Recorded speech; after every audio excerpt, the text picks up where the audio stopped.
And today our special guest is Bernardo from Tabletop Island on YouTube. Great channel. And here he is. Bernardo, it is good to see you. How are you doing? Good, man. Good. Nice to see you again. I'm going to ask you a little bit out of order. Usually I ask him in the same order of the questions, but tell me about your YouTube channel. I'll tell you guys, Bernardo makes some awesome videos. His editing is fantastic. He does a great job. So tell us about your channel, Mr. Bernardo? Thanks, man. So I review regular board games on Mondays. On Wednesday, I do weekly talk/updates. And then on Friday, I do these vintage board game reviews, which I very much enjoy. In the beginning of each video, I do a wacky commercial, whether I parody a song or just do a full-on sketch for the board game itself. I seem to have a niche for just coming up with really wacky ideas, so I kind of go with it. And typically, I don't have this full-on caveman look, but, quarantine's got me looking crazy. Yeah, I know. I've been looking at some of the videos, and you're definitely piquing my interest in some of these games for sure. They're fantastic looking. So how many games do you have in your collection? So after my last haul, I have a little over 300 now. That's across all games, including vintage. I would say about 80% vintage, 20% maybe. Yeah, I might be more on the 30%, 70%. But definitely a larger majority of vintage games for sure. Yeah, I think it's the same with me. We have like a couple copies of Pandemic, which I love that game, and some other more recent games. I'm going to try to see if I can get into some of the more recent games, if I can find something that's priced decently. But it's the same with me. So when did you start collecting? How did that all come about for you? Yeah, so I started off, so I did competitive card gaming. So I was playing Yu-Gi-Oh! Actually, funny enough. I enjoyed playing it, but it cost a lot of money. And unless I played with the group that played that card game, I couldn't really play with just anybody. And my best friend and us, I was trying to find things that we can all do together. So I decided to do a game night. We started out with Payday. And then a friend of mine who was playing competitive card gaming actually showed me Exploding Kittens. That was the first game that kind of opened up my eyes to there might just be more out there. And then Unstable Unicorns, which is a review I'll be doing probably before this video comes up. And it just spiraled out of control. I brought it up to my brother, and he mentioned playing this really awesome game as a kid where this Tasmanian devil came down a mountain. And I was like, wait, what? So I looked it up, and I found up Tornado Rex after a quick Google of literally what he described. And I found Matt's channel initially, and then I saw your channel, and then it just all spiraled when I started to find these games. I was like, man, this is awesome. This was roughly about 2 years ago was when I made my first. I guess I really didn't start collecting until a year ago from December. Mm-hmm. A year ago from December. So it's a little bit over a year that I've been collecting games. So actually, my channel started in June of last year. So it was a few months prior to the start of that I started collecting. One thing I've kind of noticed, and when it comes to when you start playing vintage board games, I know a lot of people that I've talked to kind of start to really, really like vintage board games just because of their charm. There's a million reasons. And, one of them, of course, being a lot of them are larger than life. I say that a lot. Unique components. But speaking about those, tell me some of the things you like about the older games as opposed to some of the ones that are out today. Yeah, so a lot of the games out today, I guess they lack the simplicity that I look for in a lot of the games that are of the vintage era. The vintage games seem to take these really interesting plots, these really interesting ideas, and run with it with a toy aspect to it. Rather than now, I'll see more. It seems like I'm definitely not going to say there's a lot of Euro games, but it seems like those are the more popular games that I'm kind of coming across. And just seeing what's popular now, it doesn't have that big on the table wow factor that I look for without scaring somebody. Because I can show you a really beautiful game that's a newer game, but most of them will have so many things laid out on the table. And if I didn't already set it up, God forbid I set up in front of them, but it looks like there's too much and they get scared easily. While as these, they seem really fun and they're fast. So like my game nights, I can get through a whole bunch of them as opposed to maybe 2 of the regular games. So it's nice to have them as warm-ups initially, but then some of my game nights end up just being strictly vintage games. Yeah, one thing I've noticed too, I had mentioned Pandemic. I love that game, but a lot of the newer games, the setup time takes a really long time. It seems you have cards to separate, you got parts, you got like these little things, and I've noticed too with a lot of the older games, like you've got Tornado Rex, really easy to set up and just awesome to play. It's just mainly there's a fun factor with it. It seems like a lot of these older games focus more on the fun rather than trying to make it as fancy or complicated as possible. I've noticed that in some of the older games. Let me ask you this: what are some of your favorites? Do you have any particular ones you can think of? I'm not going to ask for one favorite because nobody can think of one particular game because there's so many. So I'll just make it easy. Fair. My all-time favorite vintage game is Tornado Rex. That started everything, and I just absolutely adore that game. Outside of that, Tower of the Wizard King is climbing up my ladder so quickly, it's not even funny. That game surprised me heavily. Outside of that, I mean, I have love for a lot of the standard ones. Like we have Forbidden Bridge, we got Dragon Strike. I really much enjoy those. Recently on my list, I finally picked up Horror House. I can't actually call it my favorite because I've gotten it to the table kind of once-ish, but I'm definitely seeing that, see a lot more play in the future. The Slime Monster game, I just laugh every time I play that. I love the idea of the slime, and I've got some new ones coming soon that I ended up coming across.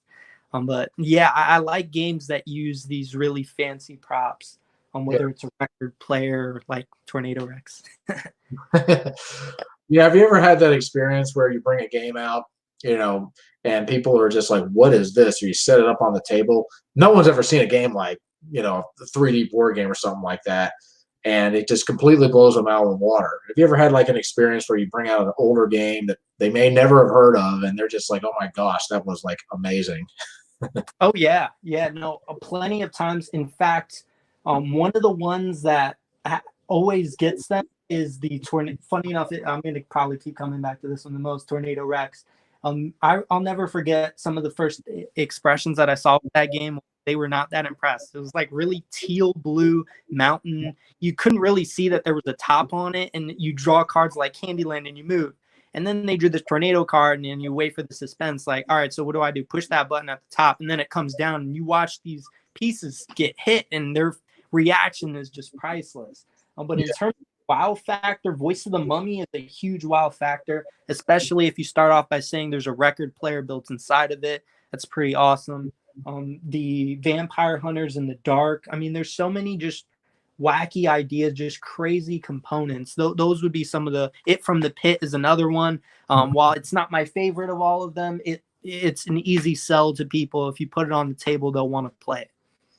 I get amazed by like the ideas that people had for some of these games, like 3D boards and just some of the it's like they came up with every possible idea they could come up with, like a spinning top for Tornado Rex, for example, marbles, miniature cars. They just would think of everything. And a record player for the 2 games you have, Seance and Voice of the Mummy, that just blew my mind. I'm like, this was like the 70s, and somehow they managed to get a record player into a game.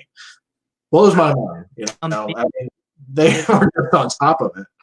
Yeah, and what's crazy too is even earlier than the 70s for those record players, I thought those were the only 2 games that had record players. I'm actually working with that guy that fixes those. I believe, fixed your Voice of the Mummy. He's freaking awesome. He's going to be fixing this. This is for a talking football game. This is actually the smallest record player in a board game that I've seen. But there's a few others, but this is the smallest one I found, and I've almost have all of the record player games if unless I'm missing something I've never heard of, obviously. But yeah. Well, Bernardo and I would definitely encourage anybody who is in the games to check out some of these older games. I mean, they will surprise you. They will surprise you for sure. I mean, everybody that I've talked to who's ever played like some of these games we're talking about just completely blew their mind, I think, and just made them laugh. And it just was an experience that I think they'll always remember, you know? So, Bernardo, are you ready to share your collection, brother? I am. We're So going to have I'm some here. a long time coming. So I'm actually gonna flip this, and I say a long time coming that I'm organized. Huh.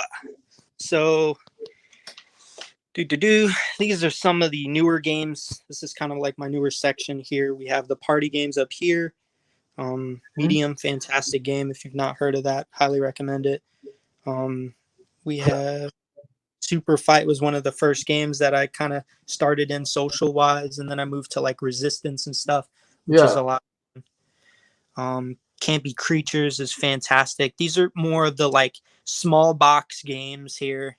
These are the more classic stuff that I would get to the table frequently. Catan, I'll never forget. I played Catan for 48 hours straight before. Yeah, that's crazy. I know. Betrayal House on the Hill is a fun one because of the people I play with. This is a new game I've not kind of gotten to the table. Bugacula. Is it a bug game? Yeah, it's a little. Actually, Luke from Down from the Attic showed me this. It's a nano bug that kind of shoots out of this catapult into this like haunted house, I believe. And it just moves around. It has like a built-in sensor, and you're trying to like accomplish something while this bug, you're trying not to let them get you and bite you, basically. That's kind of the gist of it. I saw kind of a commercial for it, and I immediately like jumped at the chance to get it because I found a really solid deal for it. We have a game called Bugs in the Kitchen that has the same kind of. Yeah, it's a part of a line. There's 3 of them, I believe, so far. But that one caught my eye the most. Bugs in the Kitchen's a cool one too, though. That's a funny game. Or bugs moving around. We got the Haba. I love Haba. If you guys watch my channel, you know I'm a huge fan of Haba. Yeah. We got these. These are kind of the other part of my party games. We got Pictionary Air, which is the only Pictionary I think I will ever want to own. These dice game for Christmas time. I love these games. They're really good real-time games. This is the Exploding Kittens Company. This is all the games they have, minus this one. This is from a Kickstarter called Drama Mayhem. It's a social kind of improv game. They have Bear versus Babies. They got Rotho Burrito. I backed the Kickstarter for that. It was pretty cool. They got a bunch of wacky games. This is like a dodgeball card game. So if you can get kids to play this, or a really athletic group or active group, you'll break a sweat playing that. I might put that on. There's it from the pit, folks. Oh yeah. 2 copies actually. So they both kind of work. This one's missing a lot of stuff. The piece can move around. I'm going to be testing out having someone build it silent eventually. I know I said that since I did my review. I haven't really had much time to do so, but I want to make him silent. That's the ultimate goal. Yeah. That thing is loud. Yeah, it is just absurdly loud, and it gives me a headache. I'm so sad because it's such a cool game. Yeah, it is. It's just loud. Dragoon's a fun game. This is the expansion. I've sadly not gotten this to the table, and I backed the new expansion. I need to get that to the table first. But Dragoon's a really solid game. We got some. This initially, when I organized this was stuff I already reviewed. So these are kind of sections of things I reviewed. Cash and Guns. We got some party games. Jaws, Santorini. Scott. Did you like the Jaws game? I hadn't played it. I did. I very much like. Actually, it's one of my favorite commercials too I've done on my channel. But it's a great game. Fantastic. Cool. It grabs the theme of the game better than I could have ever hoped for. I'll have to check that game out. I'll make sure to watch that on your channel for sure. We got some cool stuff. Terror Below is really good. Fire Tower, I recently reviewed that. I very much enjoyed this. Has a new expansion. It's coming back to Kickstarter. I believe the beginning of next month. So look out for. Terror Below is the only pickup and deliver game I've ever liked, and I've played probably like 15 so far. That is just such a great one. I'm glad to get these because I want to write these down and check them out. Oh, for sure. Chogdor. I laughed so hard making that trailer, but it's such a fun game. And I never watched Strong Bad growing up. I watched Strong Bad like a long time ago. Those emails. Yeah. Yeah, Strong Bad. Yeah, those are fun. Luxor's a good game if you've not heard of that. It's a newer game by Queen Games. Huge fan with the expansion. I've heard is great. I've yet to get the expansion to the table. I played the computer version. Is that the one where you shoot the balls and you try to get like 3 in a row and keep them from hitting your temple? No. So this is kind of a Euro-ish kind of game where you're going through a temple while you're trying to collect jewels and artifacts. And at the end of the game, you're trying to get these sarcophaguses to end the game. Once you end the game, the person with the most jewels wins. Okay. Treasures. It's such a very good game, and how you move is cool because you have 5 cards, but you can only pull it from the outside cards in your hand. And when you draw a new card, you put it in the middle of your hand. So you can only use the outside cards. So you kind of have to like plan ahead, kind of thing. Okay, very cool. I'll check that out too. Yeah, we got little restoration games kind of thing here. Downforce Conspiracy, Unmatched is freaking fantastic game. I understand a lot of you guys like Epic Duels. I'd hope one day maybe they'll do a Star Wars for it, but I very much enjoy this a lot more. Competitive, but obviously the Star Wars theme will grab anybody. Oh, sure, yeah, easy. Speed Racer, I actually saw that from Board Game Freak not long ago. I saw it on eBay and I was like, oh, it's like $10. And then I saw his review. I was like, that seems worth it. Did you like it? I haven't played it yet, but it has really cool components. It has a dice built into a sphere. That's freaking awesome. That is pretty cool. Now we're kind of gliding into the vintage. This is a Japanese Transformers Beast Wars game. I'm actually working to translate it now. I have a few Japanese games I'm translating. And I'll even be, when I review it, be doing printouts so people can have the English copies if they decide to buy it themselves. Yeah. Extreme Snowboard's a great game. I've told Matt about this. It has this really neat kind of slope, almost like Hot Wheels, where it goes down and it hits this kind of electronic charge piece that shoots it up onto a mountain, and you're trying to land in certain spots to get points. That's why I love these older games so much. I tell you. Crossbows and catapults. Man, I love that game. That was my number 2 game on my vintage list. Yeah, it took me forever to get this game, and I got all the expansions for the original one except the giant trolls, which is pretty impressive, and I got a pretty good deal. And Sorry. No, go ahead. I was just going to say, man, I would love to get the expansions for that game. I mean, I love that game. It's cool. I've not gotten it to the table yet. I did cough up money, but the quarantine kind of got me in the middle of all of it. Yeah. Darn quarantine. Are they starting to open up stuff over there now? They are a little bit, slowly but surely. I don't know. I mean, I'm gonna stay in for as long as I deem fit. I mean, my job's keeping me home till September, so that's kind of nice. Yeah. Pipe. Escalado is a good one, by the way. Escalado. What is that one about? Oh, I had my head about this one. So it is a horse racing game. It's actually one of the first gambling board games of its time. The initial one came out, I believe, 1940. Wow. It has these. The initial one had metal ones. Mine is from 97, I believe, or 96, and has plastic horses. But it has a vinyl mat. There's little clamps that clip to your table from one end to the other. And then you kind of tighten up the vinyl mat. What happens is it has this crank on one side, and you're trying to bet on which horse you think is going to win. You kind of draft out cards to select the horse and whatever row it's going to be in. And when you crank it, the vinyl mat kind of gets tugged on, and the vibration slides the horses down the mat. Oh, wow. It is so freaking cool. I'm telling you, man. I love it. Yeah, that's amazing. Slime Monster game. I talked about that. I enjoyed it. I'm working on new rules to kind of create a new idea for it.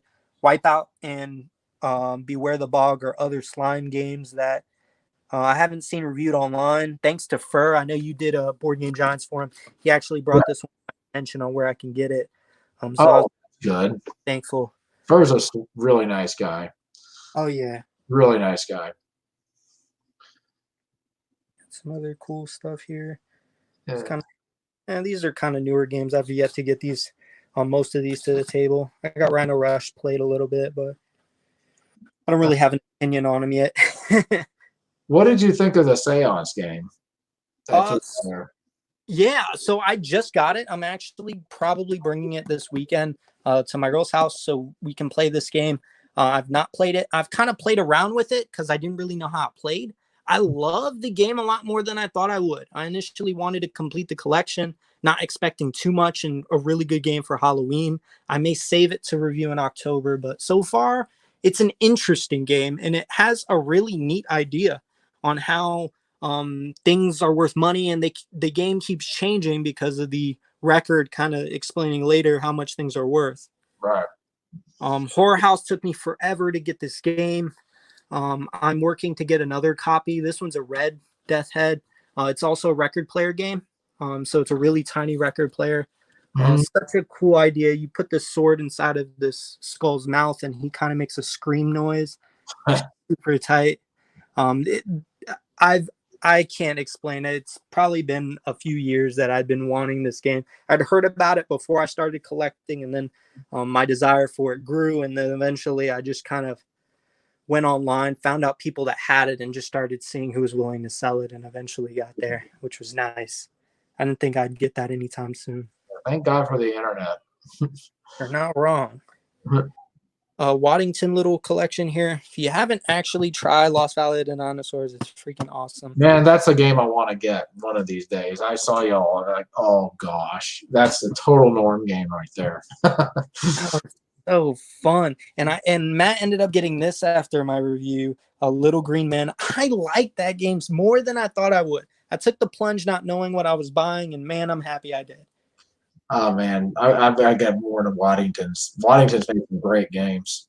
Yeah, the only issue is I got to get them from the UK, kind of imported, which means I pay a little bit of shipping cost. Mm-hmm. Yeah. Incy Wincy Spiders, kind of another big jumbo game where the spider actually gets washed out by the water spout. It's pretty crazy with these little marbles. Wow. Yeah. Waddington, like the Bradley of games from the UK. Yeah. I think that's what they were, because I think Waddington did Monopoly and stuff like that when they brought him over. Oh yeah. This is stuff that I'm sure you've seen. All this stuff. This is kind of the corner of things I'm for a while. Crocodile Hunter. Grape Escape is a fun one. Best Play-Doh game, which I mentioned on my channel when I did my Play-Doh month, is Chicken Run, because this is freaking hilarious. I'm not even a big fan of the movie, but it has a cannon that shoots out Play-Doh chickens. That's hilarious. That's absolutely hilarious. I couldn't dream for anything more. And after I talked to you guys, I told you guys I was going to buy one of these long shelves. I got one. These games didn't fit. Oh yeah. I've avoided showing this to a lot of people, but Up the Ladder, this might actually climb up in my top 10 games because I've already laughed so hard playing this game. Luke from Down from the Attic, thank you for showing me this. So you have these little workers who are moving, rolling a die. It determines what color guy you have, because you have one guy of each color. The only thing you have that's unique to you is your backpack color. When you roll the die, it tells you what color guy you can move, and you move up the ladder. Now, one thing you have to be wary of is if too many people are on a ladder at the same time, it tips it, and you all kind of propel down the ladder. And let me tell you, there's nothing. It has the same comedy as like Tornado Rex, to where when that guy slides down, he knocks everybody going down. And that is something about that is so hilarious and so disappointing all at the same time. Love that idea. Love that idea. At its finest, for sure. All right. Power of the Wizard King. I know I've told you guys about that one enough. Yeah, I'm that's one I want to get one day for sure. Yeah, this isn't a vintage game. It's Chaosal. It has a big 3D kind of castle board, which is really cool. It's on the newer side. I got that for about $30, which is kind of cool. Yeah. But yeah, it's too big, and this is the only shelf that could fit it. Yeah. Another Waddington, Give the Dog a Bone. Might want to save you some time. and avoid that one. I don't think it's that great just reading the rules, but I'm going to get it to the table to make a real opinion. But I don't see it being good. Blast Out's pretty cool. Arcade Mania is a pretty cool one. I was very surprised by it when I found it. I believe Luke showed me this one too, and I ended up taking the plunge for it. It was on the pricier side a bit, about $40, but it has this really gigantic arcade kind of phone-ish looking thing. Yeah. And tested out some of the games you play on it. It's pretty fun. We'll see how I determine if we play the game. Looking forward to seeing that one too. Yeah, and for you and Matt, I'm sure you guys will like this. Build a Better Burger. That's a cool one. It's like the McDonald's game, but with 3D pieces, basically. Wow. Very cool. Yeah, because the things live close to each other, you know. We would there would be some fun game nights for sure. Right. Yeah, I think you're on the CST time, right? I'm in the East Coast, sadly. Yeah. We got some other stuff. Immortals of Change is kind of another crossbows and catapults game, except you create these robots who shoot these discs. Huh. Wow. Yeah. I'll never forget. Matt did a review with Luke about it, and I was like, "Ha!" I was sitting on that game sealed for like months, and I only bought it because I was sad because I couldn't get a cheap crossbows and catapults. So I took what I considered the bootleg version. Yeah, yeah. We had crossbows and catapults like when I was a kid, and you know, we lost most of the pieces, of course. But I was shocked at how much that game was selling for. Later on down the road. So crazy. Crazy. Don't Step on the Croc Dock might be another one, courtesy of Luke. Took me a little bit to find it, but I took the plunge on that one. It's kind of like the same kind of mechanism as Forbidden Bridge, plus more. So you're trying to collect gold from the center tower, and this guy kind of holds out these trays that can hold these gold pieces. But at some point, you push this like skull idol piece down, and it can shake each person's bridge that's in front of their starting points, which is 4 parts. And it can also open the mouths of some of the crocodiles, which can tip you and knock out all your gold, and you'll have to start over. Very cool. Yeah, super neat. Man, I've got like so many games I want to get. Oh man. Amazing gun. Fires Gold. We were talking about that ping pong game, on Matt's show. Yeah, I'm now gonna take that as a challenge to make my commercial involve like me going back and forth multiple times. That would be kind of fun. I actually thought about making an episode with myself on this, like talking to myself. I don't know how I do that, but And then down here's the bigger stuff, the larger games. Omega Virus would be right here, but it's upstairs because I'm waiting to play it. I've neglected it so long. I'm gonna get it to the table as a solo variant first. That's a fantastic game. Yeah, this is the one with the record player. I just took it out of the box. Yeah, talking football game. That's cool. That's the funny thing. I found a good deal, and the crazy thing is, this only comes with 1 record player. Mine came with 2 that are working. I just need him to modify them a bit to make them sound better. Wow. Yeah, it's crazy. Well, do you have any games that you're thinking about getting? Any new that are on your list? There is Creepy Cauldron I want. That's one I've wanted for a while. I guess I have some stuff here. I'm not going to show too much. Oh. Sorry. No, you're good. And then there's a shelf over here of just stuff I've not really gotten to the table next to my little set over there. But there's the setup, folks. Yeah, this is it without the lights in the right place. But this is kind of my messy setup currently because I just shot like a whole 2 weeks worth of stuff. Hey, it works. It works well. Well, I know for me, I want to eventually try to get those Dark World games. That's something I'd like to get one day. And, and now that you showed me some of these, I'm going to be writing these down too. So I have a Christmas list. Yeah, no, it's been a fun ride trying to collect stuff. I'm recently going to be reviewing too. It's kind of out of my collection because it was in my little review spot, but it's a vintage game I grew up playing actually, and it is Cold Turkey. I have that. It doesn't work though. I just found it not maybe put a virus in it, I think. It looks fun. Oh man, yeah, mine. I've wanted to find it working, so I searched for it. But it, yeah, I grew up playing it. It's such a funny game. It's very simplistic. It's really a kid's game. If they're learning their colors and stuff like that, I think it's a great game at like the age of 4. I think that's like a money game. But I'll have to save that for our son. He's 3. I think he would like that game too. All right. So you may have mentioned this. What's your next video going to be about?